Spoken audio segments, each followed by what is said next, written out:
Enquanto o futebol brasileiro não for rígido, enquanto as normas não forem acatadas, esquece. Olá amigos, bom início de semana a todos. Hoje tem jogo, tá? Hoje tem jogo, o Vasco joga hoje, precisa ganhar. Joga com Boa Vista, o último colocado com 2 pontos, né? E o Vasco precisa ganhar. O Vasco ganhando esse jogo vai a 17 pontos, passa a volta redonda e a equipe do Botafogo. Então é fundamental o Vasco ganhar hoje. Uma equipe do Boa Vista que está em último, mas está ali colado com o Resende com 4 pontos. O Boa Vista ainda tem 3 jogos, né? Isso do Vasco e mais 2. Vamos ver o que é que vai acontecer nesse jogo. São jogos difíceis, porque essas equipes vêm atrás, buscar o contra-ataque, mas o Vasco joga com a sua torcida, com apoio, tem que ir para cima, precisa ganhar. Seria uma catástrofe não classificar as semifinais do Campeonato Carioca e precisa ganhar, né? São jogos difíceis, jogos que realmente as equipes metem, o esquema é 5-5-0, não ataca com ninguém. E às vezes bota um jogador na frente só, né, para buscar essa bola parada e jogadores de velocidade no meio para tentar buscar o gol. Mas eu acredito que o Boa Vista não vai para cima não. Vai ficar ali atrás esperando o Vasco da Gama, fazendo aquela meia pressão, mas o Vasco tem um apoio do seu torcedor e tem que entrar com a força máxima. O Barbieri sabe disso, que tem bons jogadores, jogadores estão motivados. Você vê o Vasco com um novo sistema de jogo, com o Vasco com todos os jogadores praticamente já à disposição do treinador, e isso é bom. Isso é bom porque dá qualidade à equipe, né? Ele ter todos os jogadores, ter as peças. Às vezes em alguns jogos tem que trocar, mas tem que trocar para os jogadores também que tem um alto nível, é o que o Vasco está fazendo. E essa mescla dessa garotada é muito boa. Essa garotada do Vasco está jogando muito bem. Essa chegada do André aí, fantástico. Imagina, né? Jair, André e Marlon. Que meio campo, que qualidade vai ter esse meio campo, fora os jogadores de frente, que também tem muita qualidade. Então vamos primeiro esperar, né, a chegada do André, mas enfim, eu acho que o Vasco tem tudo para fazer um grande jogo hoje, conseguir a vitória e conseguir também a sua classificação. Mas de olho, porque o Boa Vista vai ali fechadinho buscar uma bola e tentar dificultar as entradas do Vasco, principalmente nas laterais do campo. Vai tentar fechar bem. Então, o torcedor vascaíno tem que ter muita paciência hoje. Mas é fundamental o Vasco ganhar. Vai jogar com o último colocado, que é a equipe do Boa Vista, lutando para não ser rebaixado. Bom, amigos, agora falar a respeito do jogo do Santos, né? O Santos jogou com o Corinthians, né? Jogou em casa. O Corinthians foi melhor, tem mais time. Um time mais forte no meio campo. Bobeou ali aquele gol de pênalti. O jogador foi precipitado. Sempre às vezes acontece, está dentro da área, calma. Aí, naquele momento tem que cercar, não precisa dar o bote. O jogador deu o bote, acertou e pênalti marcado, né? Tem um gol ali anulado também no início do jogo do Corinthians. Para mim foi gol, não foi falta. A decisão da arbitragem, 2-2, o Santos lutou. O Santos tem chance ainda de classificar, não depende só dele, mas tem chance. Joga com o Ituano lutando pelo rebaixamento, precisando da vitória. Então, né, talvez nem seja rebaixado o Ituano, dependendo dos outros resultados, mas para o Ituano se manter tranquilo precisa ganhar. E o Santos, para também se manter tranquilo para uma classificação, precisa também da vitória, para não depender de ninguém. Então vamos esperar esse grande jogo que o Santos vai ter com o Ituano. Mas no jogo de ontem, o Santos fez um jogo razoável. O Corinthians tem uma equipe mais cascuda, melhor. O Santos está apostando tudo na experiência do Lucas Lima. Fez um bom jogo razoável. Não um bom jogador, mas a garotada do Santos realmente joga muita bola. São jogadores de alto nível, jogadores que vão crescer no cenário, já estão crescendo, mas vão crescer muito mais no cenário brasileiro e tenho certeza mundial. Então, é trabalhar. Eu acho que essa equipe do Aldair tem que trabalhar, pensar nessa classificação. É importante essa classificação para o Santos, mas pega uma equipe também desesperada do Ituano. Mas ontem esse jogo foi um jogo, eu gostei mais taticamente da equipe do Corinthians, dentro de campo. E a equipe do Aldair lutou, né? Lutou bastante, trabalhou, jogou com a pressão da torcida pressionando também bastante. Mas no final eu acho que um resultado justo por tudo que apresentou tanto o Santos como a equipe do Corinthians. Bom, amigos, falar agora do jogo de sábado do Flamengo, né? O Flamengo com a equipe de garotos ganhou da equipe do Botafogo de 1-0, gol aos 26 segundos, 23 segundos, né? Num erro do lateral Daniel do Botafogo. E aí o garoto aproveitou a bola, fez um golaço. Então, o Flamengo sempre tem essa garotada boa que tem surgindo, e isso é bom pelo Campeonato Carioca, pelo elenco que se tem. É bom aparecer sempre essa garotada, porque dá mais uma tranquilidade de trabalho para o seu treinador e escolher bem o seu banco na hora de escolher, porque agora vai ser importante. O Flamengo disputa agora, já está classificado com essa vitória, tudo indica que deva ser o primeiro aí, está lutando para isso. O Flamengo realmente está bem, conseguiu sua classificação, 23 pontos, está tranquilo, e agora pensar na Recopa. E o jogo, enfim, o Botafogo tem uma equipe mais experiente, é normal tomar um gol no início do jogo, fazer uma pressão enorme, né? Problema muito grande com a arbitragem, muito grande. E o Luiz Castro, mais uma vez, se irritou com a arbitragem. Ele tem razão quando ele vai, eu venho falando isso. A arbitragem precisa ser um pouquinho mais condescendente. Aquele negócio de polícia dentro de campo, daqui a pouco é o exército. Eu não concordo com isso. As regras têm que ser claríssimas, claríssimas. E as pessoas têm que cumprir. Deixa aí para cima do juiz. O que acontecer, o juiz tem que ter peito e colocar na rua o que se for falado. E da rua, dá uma suspensão de 10 jogos a quem for em cima dele, dependendo da maneira que for falar. E aí vai acabar tudo isso. A arbitragem no Brasil está precisando de uma nova reciclagem. A CBF faz curso, todo mundo faz curso, tenta ajudar, mas precisam ter peito, precisam ter coragem. Precisam ter coragem. Eu concordo, não tem que ter policiamento não. Pode ter uma segurança ali ou outra, ali, mas assim, nada demais. Ninguém vai bater em arbitragem hoje, tem câmera. Porque se bater, 1 ano de suspensão, aí eu vou acreditar no futebol. Enquanto o futebol brasileiro não for rígido, enquanto as normas não forem acatadas, esquece. A mesma coisa o negócio de Vinícius Júnior na Espanha, eu joguei lá. Na minha época já tinha os insultos aos negros. Já tinha também. Joguei lá em 91, joguei lá. Já tinha o insulto também. Então não adianta ficar falando, se as regras não for claras e duras, esquece. Vamos ter problemas seríssimos. Seríssimos. A arbitragem no Brasil, às vezes me dá pena também. O jogador brasileiro, ele não ajuda. Uma falta, vai 5 em cima da arbitragem. É uma coisa coordenada. É impressionante. Aí a gente fala assim, mas na Europa. Olha os jogos na Europa, se tem isso. Olha, uma vez ou outra vai lá em cima. Uma vez ou outra. Tem as brigas. Mas toda hora no Brasil. É uma falta, o cara vai para cima pedir cartão. O VAR está conversando com ele, é 5, 6 jogadores em cima. É ridículo o que os jogadores brasileiros estão fazendo. Aí os jogadores falam, mas a arbitragem não conversa com a gente. Concordo, também tem um erro da arbitragem. Também concordo. Por que não pode conversar? Normalmente, o capitão ir lá. Agora, para que 5? Denomina o capitão para bater um papo com o cara. Por que não? Uma falta, vai lá conversar. Agora, 5, 6 não vai ajudar nada. Terrível o que aconteceu entre o Botafogo e o Flamengo. E o Botafogo já tinha feito isso no jogo antes, também com expulsões. Né? Precisa ter calma. Eu acho o Luiz um baita treinador. Eu gosto dele, da postura dele. Eu acho ele um bom treinador. No que se tem no Botafogo, no que se tem, eu ainda acho que precisa fazer umas 2, 3 contratações, principalmente para frente, 1 ou 2 jogadores de velocidade ali. Mas o Botafogo tem um bom time, é aguardar e esperar. Agora mudar um pouco a postura também do Botafogo e correr mais dentro de campo, render um pouco mais, porque bola tem para isso, já demonstrou isso. Tem um bom time, muito bem treinado. E a equipe do Flamengo, a garotada, mais uma vez conseguiu uma vitória e cada vez mais revelando jogadores. Parabéns ao Flamengo, e o Botafogo esfria um pouco a cabeça. Eu acho que tem tudo para conseguir essa classificação, né? Vamos esperar o jogo do Vasco hoje, porque dependendo do Botafogo vai para 4º colocado, então tem que esperar um pouco mais. Vai para 4º, não, vai para 5º colocado, porque o 4º, se eu não me engano, é o Volta Redonda. Então precisa só ter um pouco de calma o Botafogo, trabalhar tranquilo, e o Flamengo continuar o seu trabalho.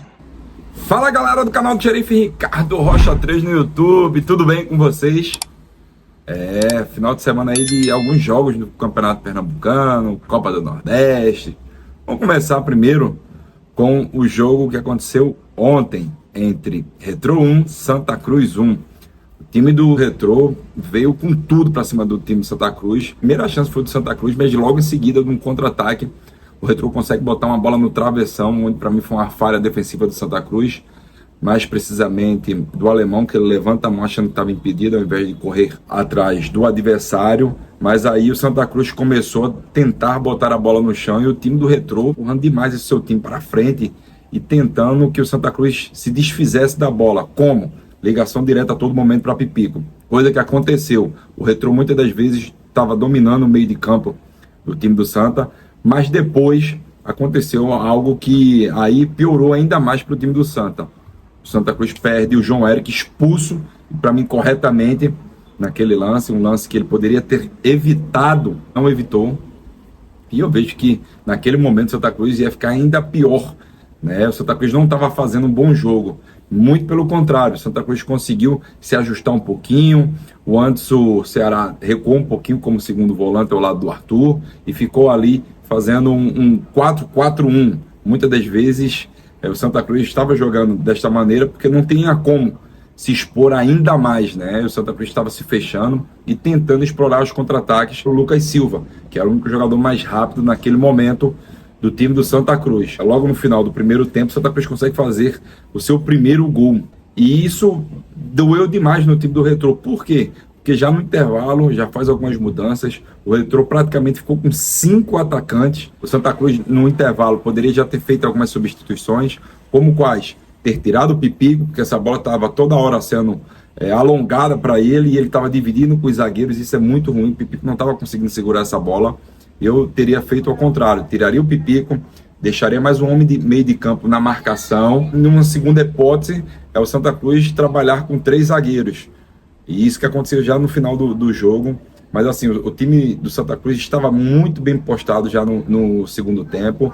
E para mim, o treinador conseguiu ali ajustar. Sendo que ele demorou demais a fazer algumas mudanças. Era para ele ter feito essas mudanças o mais rápido possível. Ele ficou praticamente com Fernandinho, Giva, Hermé, Matheus Serafim, enfim, o Retrô ficou com muitos jogadores naquele momento no ataque. O Santa Cruz tentando se defender, explorando uma outra bola longa para o Lucas Silva, mas já estava desgastado. O Arthur também estava desgastado.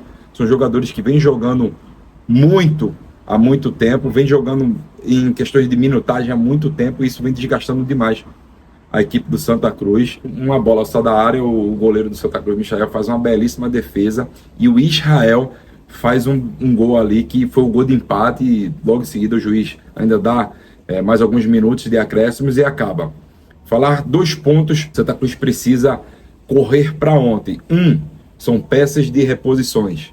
Isso Santa Cruz precisa para ontem, e o mais rápido possível. E segundo, o Santa Cruz ontem teve um baita de um goleiro. O Michel fez grandes defesas mesmo, por mais que ele estava sem ritmo de jogo, que isso é normal, isso ele só vai ganhar com o tempo de bola, com o tempo de jogo, com treinamentos. Mas naquele momento o Santa Cruz conseguiu ser assertivo nesse primeiro momento com o Michael. Agora pelo lado do Retrô, o Retrô, mesmo jogando com um jogador a mais, não conseguiu render o que era esperado, deixando grandes buracos no meio de campo. Se o Santa Cruz tivesse um pouquinho mais de calma, um pouquinho mais de jogadores de qualidade, poderia ter até saído com um resultado positivo no jogo de ontem. Foi no final do jogo, né, o Israel muito emocionado mesmo, contando a sua história, porque faz o gol do empate. Ele é entrevistado, né, por alguns companheiros, né, de profissão, os repórteres, e ele começa a chorar demais, porque ele lembra tudo que ele passou. Ele estava machucado, passou por depressão, bebeu demais, e ele se apegou muito à sua família, simplesmente à sua filha. Então, bem bacana a história do Israel. Espero que ele consiga aí focar ainda mais no futebol. Tá bom, pessoal? E eu vou falar agora dos jogos de hoje. Caruaru City 0, Sport 3. Isso mesmo. O Sport jogou o que era se esperado mesmo. O Sport jogou o básico. Não foi uma partida perfeita, porque o time do Caruaru City, muitas das vezes, ele estava um 5-4-1, às vezes um 5-4-0. Difícil demais de entrar ali no time do Caruaru City. Mas o Sport conseguiu fazer seus gols com a Bandeira, Gabriel Santos e no finalzinho o Filipinho, estreante, que veio do ABC, lateral esquerdo, teve que operar e voltou muito bem, conseguiu fazer um belíssimo gol. Mas assim, o Sport, eu esperava um Sport mais rápido, mais dinâmico. Eu entendi também que estava muito difícil de entrar no meio de campo ali do time do Caruaru City, tentar essas aberturas, mas o Sport tem jogadores de qualidade que poderiam ter feito essa bola rodar muito mais rápido, encaixar mais passes. O Caruaru City não conseguiu jogar bem, mais uma vez, né, à toa que foi rebaixado. Ele já está rebaixado, e também o Belo Jardim, tá, pessoal? As duas equipes já rebaixadas. Infelizmente, o Caruaru City fez uma belíssima campanha no passado, esse ano não conseguiu se manter na primeira divisão do Campeonato Pernambucano. E o Caruaru City também, ele estava explorando demais os contra-ataques, só que o Sport estava muito bem posicionado naquele momento. Então era para ter mudado algumas ações, não conseguiu, e o Sport conseguiu ter volume de jogo, né? À toa que no primeiro tempo terminou com 57% de volume de jogo, o time do Sport. Impressionou bastante foi o Fábio Matheus, um jogador que jogou ao lado do Ronaldo, hoje, um jogador que tem muita qualidade, jogador da base do Sport. O Sport hoje estava com alguns jogadores da base, o Juba também da base, o Ronaldo da base, o Paulinho entrou muito bem. mas assim, o Sport conseguiu fazer uma bela vantagem, 3-0. O Sport vem muito bem no Campeonato Pernambucano, vai voltar o foco para a Copa do Nordeste também, Pernambucano, porque o Sport só vai entrar na Copa do Brasil na terceira rodada. Falar do time do Náutico agora. O Náutico perdeu por 2-1, com time reservas, poupou alguns jogadores, simplesmente aqueles jogadores que estavam já desgastados, já tem um bom tempo, botou alguns jogadores que não estavam jogando, sem ritmo de jogo. O próprio Jael começou de titular, Richarlis é um jogador também da base, começou a pré-temporada muito bem, mas teve uma lesão muscular e agora vem começando a jogar no time do Náutico. O próprio Matheus Carvalho, que estava precisando de minutagem. Enfim, o Náutico foi aí cheio de retalhos, com muitos jogadores da base, conseguiu algumas das vezes impor o ritmo de jogo, mas o time do Fortaleza é um time que, mesmo o time reserva, já que ele vai jogar a pré-Copa do Libertadores, o segundo jogo em casa na quinta-feira, eu vejo que o Fortaleza tem muitos jogadores experientes. O próprio Zé Welles, que já passou por aqui, o Pikachu também foi um jogador de destaque, com 2 assistências. O ponto negativo do time Fortaleza, para mim, foi o Brits, né, que foi expulso no primeiro tempo ainda. O Náutico poderia ter explorado isso muito mais, mas o Náutico não tinha essas peças de reposição que tanto se queria, né, para o jogo de hoje. Mas eu gostei da postura do Náutico. O Náutico, assim, sabendo das dificuldades, bateu de frente com o time do Fortaleza. Um jogo muito difícil mesmo. Fortaleza conseguiu vencer por 2-1. Agora é focar o time do Náutico na Copa do Brasil e o Fortaleza focar na pré-Copa Libertadores da América. Tá bom, pessoal? Então você já sabe, curta, compartilhe, comente bastante no canal Xerife Ricardo Rocha 3 no YouTube. Vem-te embora, dá aquela moral. Se inscreve no canal do Xerife Ricardo Rocha 3, que Marcos Leandro tá tirando onda. Thalita também, minha irmã Rafaela. O pessoal tá tirando onda, levando muita informação bacana para vocês. E agora vem a melhor parte, hora de faturar, hora de botar dinheiro. Esporte da Sorte, meu amor, paga até R$1 milhão, com apenas R$1 você faz as suas apostas. E lembrando que, mas amanhã tem poucos jogos. Ok, tem poucos jogos. Então corre, sabe para onde? Pro cassino da Esporte da Sorte. Isso mesmo, pessoal. Tem um Mines, tem um foguetinho, vixe, tem um Aviator. Então vem-te embora fazer tuas apostas na Esporte da Sorte, meu amor, nosso amor. Piscou, pagou tudo muito rápido. Valeu, pessoal. Fala, galera, acessa aí, hoje tem jogo, o Vascão joga hoje, o Vasco e a equipe do Boa Vista vai lá e acessa. Esporte da Sorte, nosso amor, Esporte da Sorte, meu amor. Valeu, galera.